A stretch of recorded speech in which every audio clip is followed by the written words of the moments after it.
Depending on how tech savvy you are, car entertainment and safety systems can be pretty distracting.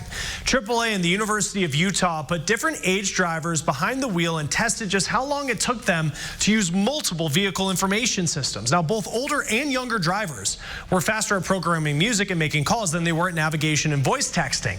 Now, these systems are supposed to help keep your eyes on the road, but all that tech created potential distractions. Stop sign, stop sign. And am I sure? Yes. And then I say done and I go home. Did I just run a red light? Yeah, the distractions especially impacted older drivers. Just check out how long it took older and younger drivers to do certain things in the car. Even younger drivers spent nearly 20 seconds trying to play music. The longest was 40 seconds that it took older drivers to figure out navigation. By 2030, more than 1 in 5 drivers on the road will be over the age of 65. So AAA says car makers need to do more to make sure systems meet the needs of older drivers. Now, safety alerts can also be a problem. John Case teaches a free course offered by AARP. Smart Driver Tech helps older drivers learn about the features on newer cars like blind spot detection and forward collision warning. The systems can help drivers be safer, but they can also be confusing. I love having people in the class that purchased a vehicle recently but turned off the technologies because they felt the icons were distracting or the noises. And then after I go through and explain the different technologies, I see a nudge from the spouse, with the jab in the side saying, you need to turn these things back on now. The AARP course takes about 90 minutes and is offered on AARP's website, but you can also find it in person in some cities. Nearly 2 million people are now signed up for the infamous Storm Area 51 event that's on Facebook. And all the hype has businesses that are somewhat near the military installation gearing up for the potential of big crowds. So tomorrow here on The Now, we are in Nevada checking in on the excitement as September 20th quickly approaches. Back to July-like temperatures as we get to the weekend. We're comfortable now, below average still tonight, down to 61. Tomorrow's high, 86 degrees. Temperatures will warm up as we move toward the weekend. More details on that coming up. That's all for the Now Indy. The news at 6 starts right now. This is RTV6 News at 6, working for you. I mean, he looks like what you see on a movie with a drowning. His whole body was gray. Terrifying moments for a mother who found her son in a pool unresponsive. Now her call to action for all parents. A cable guy is accused of making thousands of dollars in fraudulent purchases at this Best Buy using an elderly woman's credit card. I'm Call 6 Investigates Kara Kenny with how you can protect yourself. And the mayor announces a new, safer way for bicyclists to explore Indianapolis. Now at 6, a cable guy accused of stealing a Carmel grandmother's credit card and racking up thousands of dollars in purchases. This Comcast contract employee is charged with fraud and theft. Call 6 Investigates Kara Kenny is working for you tonight to find out what happened and how you can protect yourself if you're having work done at your own house. The investigation started here at Carmel Police on May 17th when an elderly woman called and said her credit card had been used to make fraudulent purchases. We're not identifying the victim because she's scared, an 86-year-old Carmel grandmother who lives alone. Prosecutors say the suspect, Quentin Wilson, drove a Comcast vehicle to the woman's home on 4 separate occasions, each time telling her he needed to work on something involving an installation. Carmel police say while Wilson was at her house, he stole $1,000 in cash from her dresser and used her credit card to make more than $5,000 in purchases at Best Buy, Kroger, DoorDash, and Netflix. She actually fed him dinner, fixed dinner for this guy. Will Harris is the victim's attorney. Really, she's not doing well. This has really affected her. Will obtained surveillance footage from Carmel police from the Best Buy on Lafayette Road. And this is him in the parking lot at Best Buy, and it's hard to see, it's a little blurry, but here's the Xfinity van that he actually drove to Best Buy. Police say Wilson made 3 different transactions on the same day at the Best Buy, spending thousands of dollars on electronics. Will says Comcast should be held responsible for its workers, even those working with contracted companies. They have the resources to comply with the law, and in this case, they just didn't. They have a duty to properly vet these people that they're sending into our homes, to supervise these people that they're sending into our homes, and they didn't do it here, much to the detriment of my client. Court records we found show Wilson was convicted in Marion County in 2014 of criminal conversion and criminal trespass. We reached out to Comcast, who told us we are aware of the allegations against this contract employee, and both Comcast and his employer are cooperating fully as police continue their investigation. In the meantime, he is no longer performing any Comcast-related duties. We called Quentin Wilson. And we just wanted to call and see if you might be willing to meet with us or if you can give us any sort of response. Wilson told us the allegations are false. So you're saying you did not steal this woman's information? When we asked more questions, he told us it was none of our business and hung up the phone. Wilson is due in court on July 30th to answer to felony theft and fraud charges. This is disturbing, and we want the public to know. Here's what you can do to protect yourself. If you're having work done at your home, lock up your wallet, medications, and other valuables. Make sure to keep an eye on the worker throughout the day. And lastly, put a credit freeze on all your accounts so no one can open up a line of credit in your name. Do the same for kids and any elderly relatives. Working for you, I'm Call 6 Investigates, Kara Kenny. Thank you, Kara. And Call 6 Investigates also reached out to the contract company ACI, and we are still waiting to hear back. Tonight, a mother is sharing the terrifying moments her son was pulled from a pool unresponsive. She hopes by telling her story, it will serve as an urgent warning for other families. RTV6's Nicole Griffin is working for you and sharing that mother's call to action in hopes it will ultimately help save lives. I looked over and just saw a child underwater. Mary Beth Leeson says she didn't think it could be her little boy. I thought, oh, that's just a kid holding their breath. And then I said, is that Adam? It was Adam, her 5-year-old, under the water. His whole body was gray. His eyes just looked like a rubbery look. The terrifying moments unfolding at a private pool in Cicero on Saturday. That flashback, what I saw. He was dead. But Kristen Moon, a longtime family friend, was determined to help save him. I don't know how many rounds of CPR I did. I know at one point it was like God was telling me he's going to come back. Just keep doing it. Somebody after a minute more said they felt like they maybe had a pulse, and he started moving his eyes. And so then we moved him to the pool house, and he remembers that. He says, I woke up in the little house. They took Adam to the hospital where he spent the next 3 days. On the way there, he woke up. He was able to say his name and how old he was. And now this is him. Just days after his mom thought he was gone, he is healthy and playing. A miracle his mother credits to her longtime friend. I called her from the ER, and I just was bawling. It just said, thank you for saving him. Since Kristen was able to save Adam's life, they are deciding to share their story in order to put out a call to action to every family to learn CPR. They say if it wasn't for her having those skills, he might not be here today. Because if that was not available, he never would have made it. He would have come out. He would have laid there while we waited on someone to come help him. She says this experience is also teaching her the importance of not allowing her kids in the pool until she is ready to watch them. Make sure your kids do not get in the pool, no matter what their swimming ability is, until the adult that is there to watch them is ready to watch them. Working for you in Cicero, Nicole Griffin, RTV6. Tonight on the RTV6 News app, the story has several links of where you can take CPR classes.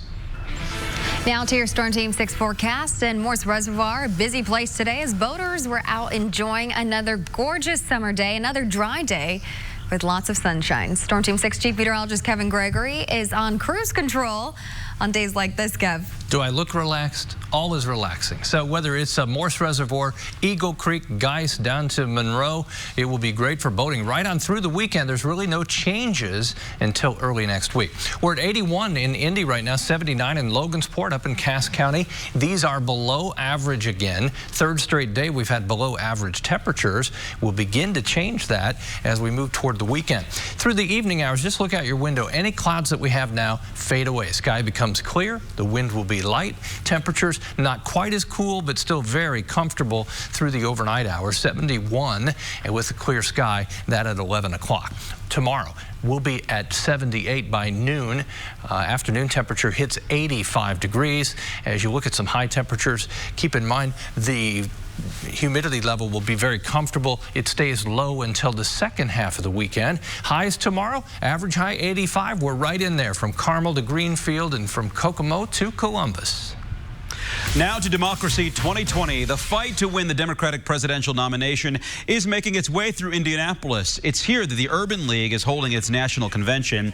The civil rights organization is drawing attention of several Democratic presidential hopefuls, including former Vice President Joe Biden, New Jersey Senator Cory Booker, and Minnesota Senator Amy Klobuchar. Today, each shared a vision for leading their party and their plan to defeat President Trump. He rips at families. He rips them apart at our borders. He puts children in cages. He's actively working to undo every bit of the progress President Obama and I and our administration did. And we have to defeat Donald Trump this time out.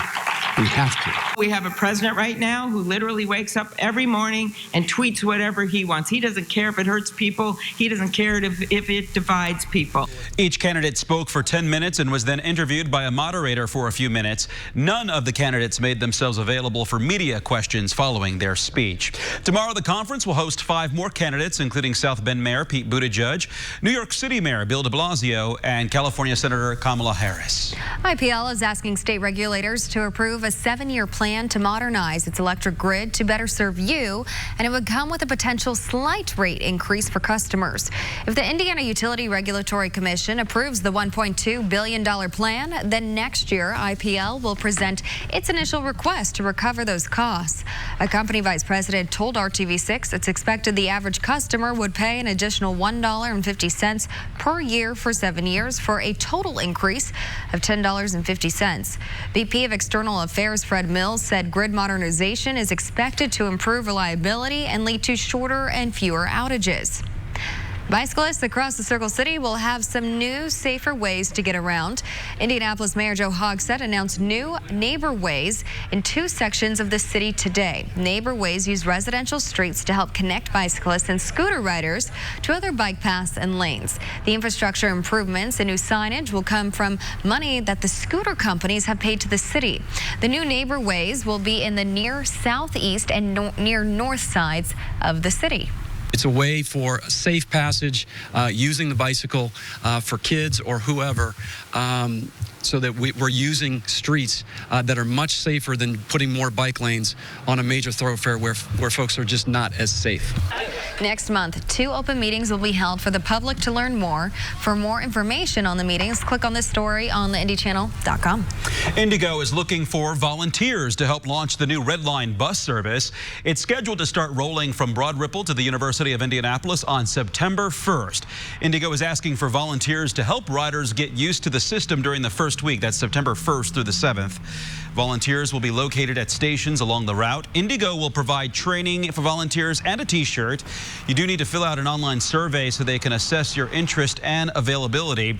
We have a link in this story at theindychannel.com for you. The Red Line will operate daily from 5 a.m. to 1 a.m. with 10-minute frequency during peak service hours. Still ahead here tonight, are you prepared for the next total interstate closure? Well, we have all the details on that. Plus, we get a look inside a new high school opening soon in Broad Ripple. The focus of this free public charter school still ahead. Sunny skies and football. Quite a great combination here at day 1 of practice for Colts training camp. I'm Brad Brown at Grant Park in Westfield. Andrew Luck back on the field and some great energy from the Colts. We will wrap up this first day of practice coming up in sports.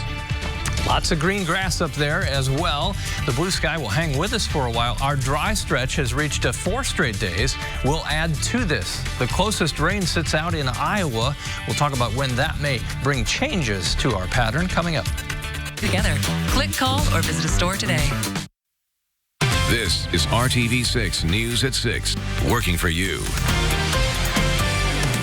A traffic alert that will impact tens of thousands of drivers starting tomorrow night and lasting several days. At 9 p.m. Friday night, INDOT will close all lanes of I-70 east and westbound from I-465 on the west side to the south split. The closure will last for 9 days, and all lanes will reopen by Monday, August 5th at 6 a.m., excuse me. And again, this starts tomorrow night at 9. Hiring Hoosiers is RTV6's way of answering the call to fill over 1 million jobs opening up in Indiana over the next decade. Part of that mission is preparing young minds to be the workers of tomorrow, and that's what Purdue Polytechnic High School's new location in Broad Ripple aims to do for students this fall. It's opening August 5th in a converted office building just down the street from the old high school on Broad Ripple Avenue. It's a tuition-free public charter high school that partners with Purdue with the goal of increasing the pipeline of students from Indiana into STEM careers, especially underrepresented minorities and women. Setting our students up for the future of work, because we know that's constantly changing. The jobs that our students will have probably don't even exist at this point.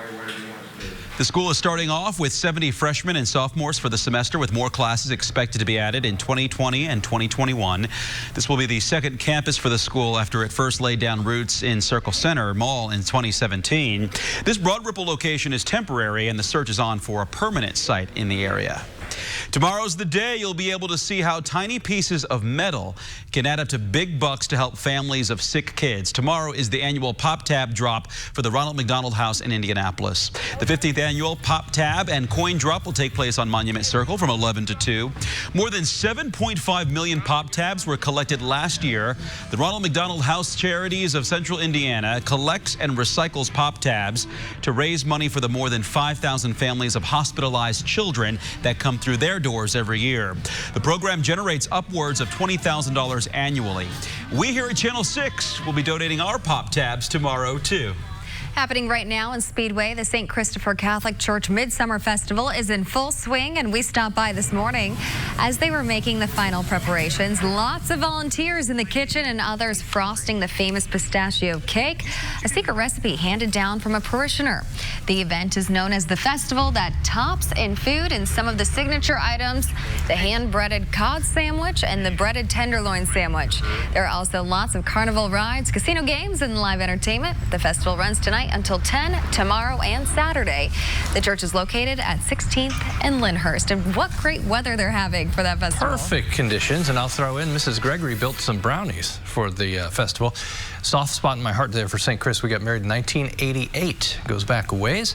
Over 3 inches of rain this month. That's not a lot. It's about average. And I just point out, we're not going to add to that total anytime soon as we go tomorrow, Saturday, and Sunday, all 3 days dry. That will give us at least a 7-day stretch for many of us without rainfall.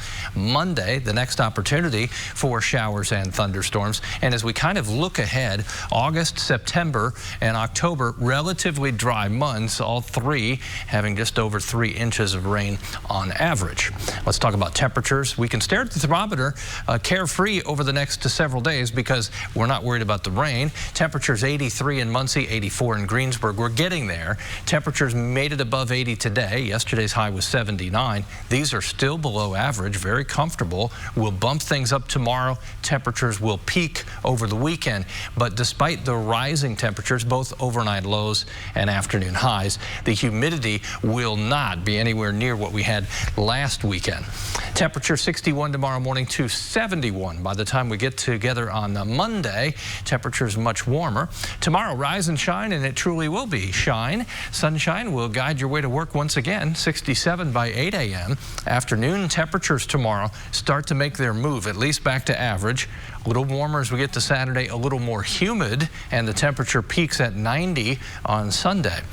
So anywhere in central Indiana tomorrow, mixture of clouds and sunshine. The wind is finally coming around to the south. It won't be that strong, south at about 5.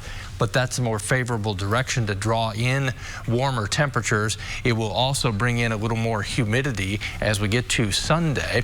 I'm sure Kyle will mention over the weekend heat index. It will start to climb. Heat index values may approach 95 or so for the second half of the weekend. The wind on Saturday becomes a little more noticeable. Nice breeze out of the southwest at about 15 miles per hour. That'll go well with those rising temperatures, give us something to help cool off. 90 in Muncie on Saturday, 87 in Bloomington, 88 in Terre Haute. As we go to next week, chance for thunderstorms is greatest early next week, probably Monday night.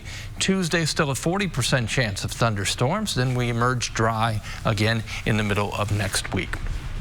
Here's your 7-day forecast. Temperatures warming up through Sunday, then cooling off again back into the mid-80s. We'll take a bite out of those temperatures with the shower and thunderstorms on Monday and Tuesday. And low temperatures that peak at 71 Monday morning will be back in the mid-60s by Thursday morning. Brownies good? I didn't get to try them. What? They had to show up in a state of perfection. It's to get you to go to the festival. There you go. I love that. All right, so Brad Brown joining us from Grand Park in Westfield tonight now for the first day of Colts camp.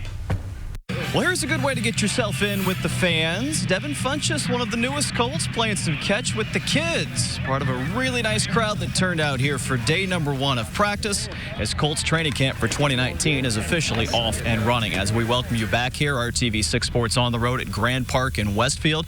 We couldn't ask for a better day weather-wise, and certainly that turned into a nice crowd here to see the Colts in action here this afternoon for the very first time. Of course, one of the big questions coming into this one was the condition of quarterback Andrew Luck. He had been dealing with a calf injury over the course of this spring. He missed most of the team's veteran minicamp just about 5 weeks ago, but indeed today there was number 12, one of the first guys out in it, as practice started around 2 o'clock this afternoon. Luck looked like what you'd want to see out of your quarterback here. Just from our glance here, watching from the sidelines over the course of the first 40 or 45 minutes of this session, looking every bit just like a regular day of practice for the QB getting back out there. So Luck only went through the individual drills today, and after about 45 minutes was done to watch as it was the offense versus the defense for really the last 50 or 60 minutes of the session. When it was all done, though, Luck looking like Luck, also sounding like Luck, more than happy to be back on the field here at training camp. We got a bunch of good players. I think we have a very strong locker room. I think we have I think we're building a strong culture. And I think everybody loves to work. I think if to a man, if you asked around, I'm sure their personal expectations are way higher than what anybody else expects of them.